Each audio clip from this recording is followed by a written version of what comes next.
नमस्कार दोस्तों, forever Umesh channel पर आपका स्वागत है। इन दिनों हेल्थ सेक्टर में डूम स्क्रॉलिंग या डूम सर्फिंग की काफ़ी चर्चा हो रही है। जब किसी को इसकी लत लग जाती है तो उसके हेल्थ पर काफ़ी बुरा इफ़ेक्ट पड़ता है। जब आप बुरी खबरों से घिरे होते हैं तो आप खुद को हर छोटी बात जानने से रोक नहीं पाते। मेडिकल वर्ल्ड में इसे ही डूम स्क्रॉलिंग और डूम सर्फिंग कहा जाता है। तो सवाल है कि कैसे लगती है इसकी लत। लगातार निगेटिव न्यूज और इवेंट्स के संपर्क में रहने से डूम स्क्रॉलिंग या डूम सर्फिंग की लत लगती है। मेंटली और इमोशनली सेंसिटिव लोगों में डूम स्क्रॉलिंग की अधिक संभावना होती है। इससे हेल्थ बिगड़ने और अपने प्रीशियस टाइम को सेव करने की जितनी जल्दी कोशिश करनी चाहिए। गीता में श्री कृष्ण अर्जुन से कहते हैं कि आपको कार्य करने का अधिकार है, फल का नहीं। यह कोई धमकी नहीं है, स्वतंत्रता है। आपको यह जाने बिना एफर्ट्स करने की कि इसका अंत कैसा होगा। आपको गहराई से केयर करने और फिर भी जाने देने की अनुमति है। आपको बिना मांगे जीना है कि जीवन आपको बहादुर होने का एक अच्छा इनाम देता है, क्योंकि अर्थ जीतने में नहीं बल्कि आपका पूरा व्यक्तित्व कैसा है इसमें है। तब भी जब आप डरे हुए। इस वीडियो में हम जानेंगे कि डूम स्क्रॉलिंग की लत से कैसे बचना चाहिए और इसकी आदतें पड़ जाएं तो कैसे उससे छुटकारा पाना चाहिए। डूम स्क्रॉलिंग तब होती है जब कोई शख्स सोशल मीडिया और न्यूज़ पोर्टल पर पढ़ने या स्क्रॉल करने के लिए दुखद या निगेटिव कंटेंट की तलाश करने लगता है। इसके पीछे का विचार अपने आसपास मौजूद खतरनाक चीज़ों से खुद को सुरक्षित रखने के लिए जरूरी सभी जानकारी हासिल करना है। इससे इमोशनल स्टेबिलिटी अफेक्टेड होती है और लोग उदास रहने लगते हैं। ओहियो स्टेट यूनिवर्सिटी के बैक्सनर मेडिकल सेंटर के साइकोलॉजिस्ट डॉक्टर केन एजर ने इससे बचने का तरीका बताते हुए कहा है कि ऐसी रिएक्शंस कम सेल्फ एस्टीम्स और बढ़ी हुई उदासी फील करने की टेंडेंसी हेल्थ के लिए डेंजरस हो सकते हैं। इसलिए किसी भी खबर की बहुत ज़्यादा फिक्र न कर तुरंत रिएक्शन देने से बचना चाहिए।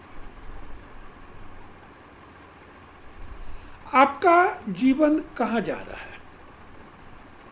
कंपैरिजन करने का सबसे तेज तरीका है।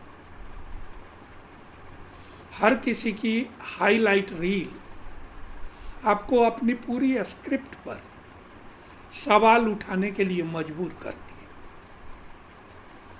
आप किसी और को सक्सेसफुल होते देखते हैं और सोचते हैं शायद मैंने गलत रास्ता चुन लिया, इसलिए पीछे हूं। लेकिन श्री कृष्ण का कहना है कि किसी और के जीवन से ईर्ष्या न करें। यह आपका रोल नहीं है। आप यहाँ एक ऐसी स्टोरी जीने आए हैं जिसे सिर्फ आप ही जी सकते हैं, वह नहीं जो आपके माता पिता ने प्लानिंग की थी या जो समाज को पसंद है, वह भी नहीं जो बाहर से अच्छा दिखता हो। गीता कहती है कि अपना सत्य खोजो, भले ही वह गंदा हो, तुम्हें डराता हो, भले ही कोई ताली न बजाए, क्योंकि जब आप किसी और का काम अच्छे से करते हैं तो वह अच्छा लग सकता है, लेकिन जब आप अपना काम सच्चाई से करते हैं तो यही बात टिकती है। यह वह बात है जो कोई आपको नहीं बताता। गीता का योद्धा अर्जुन लड़ना नहीं चाहता था, वह भाग जाना चाहता है, हर चीज पर सवाल उठाता है, वह रिकॉर्ड पर भगवान के सामने टूट जाता है।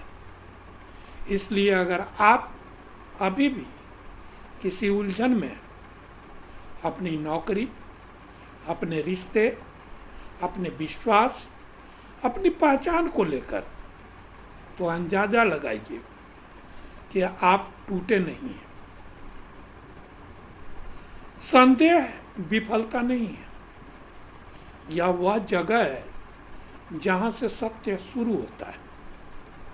लेकिन आपको सभी उत्तरों की आवश्यकता नहीं है, बस बेहतर प्रश्न पूछने की इच्छा होनी चाहिए और सुनने के लिए कुछ लंबे समय तक मौन रहें।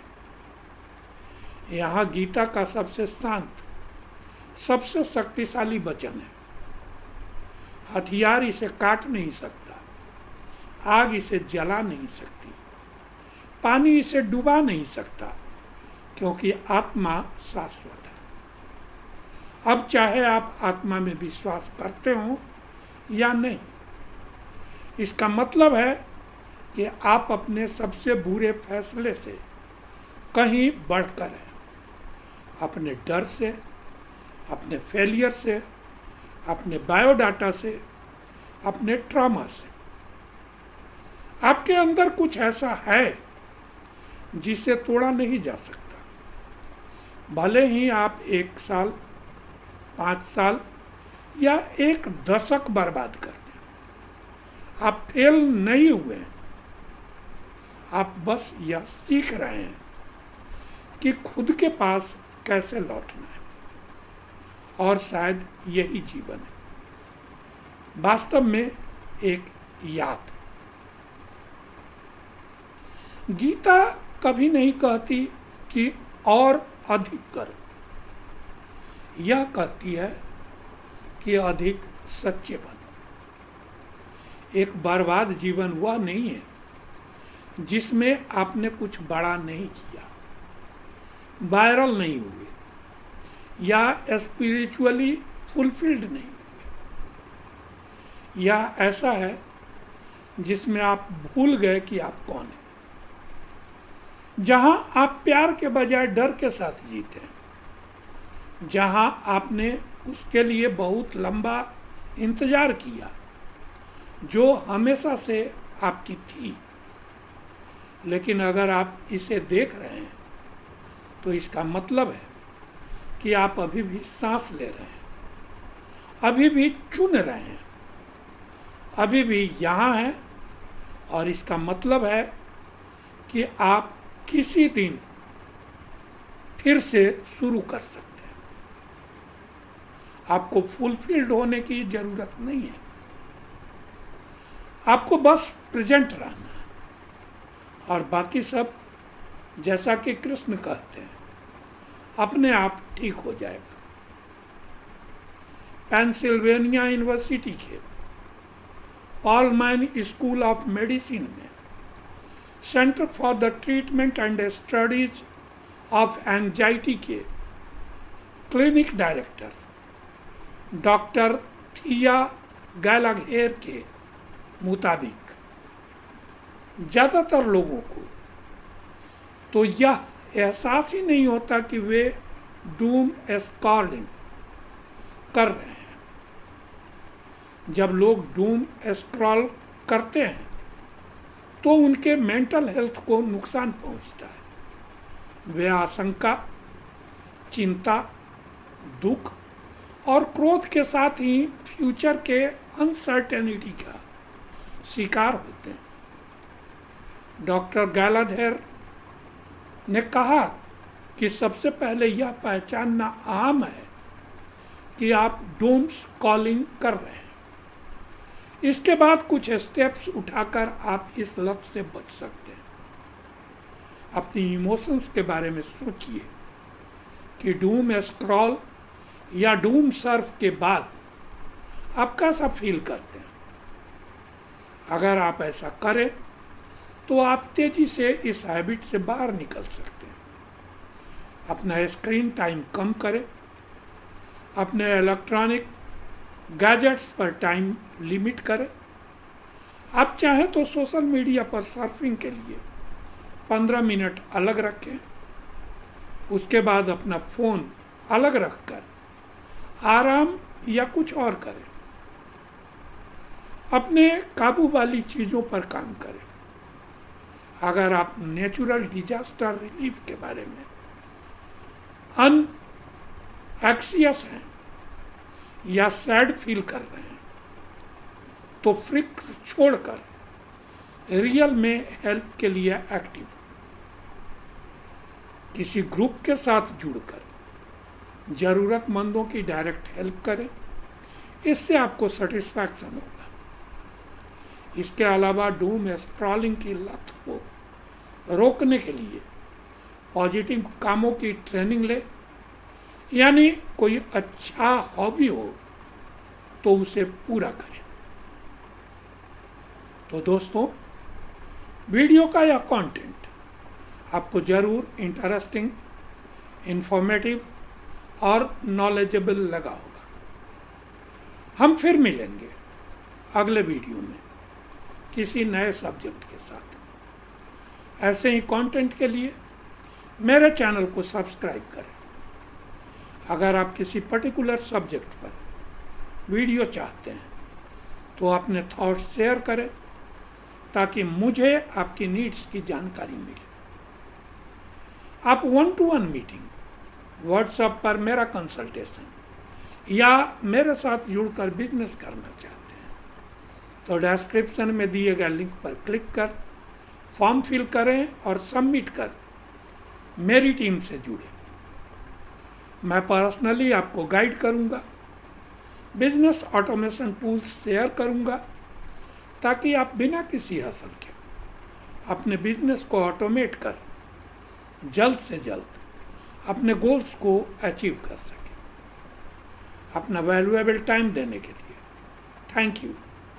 Wishing you a happy and prosperous life.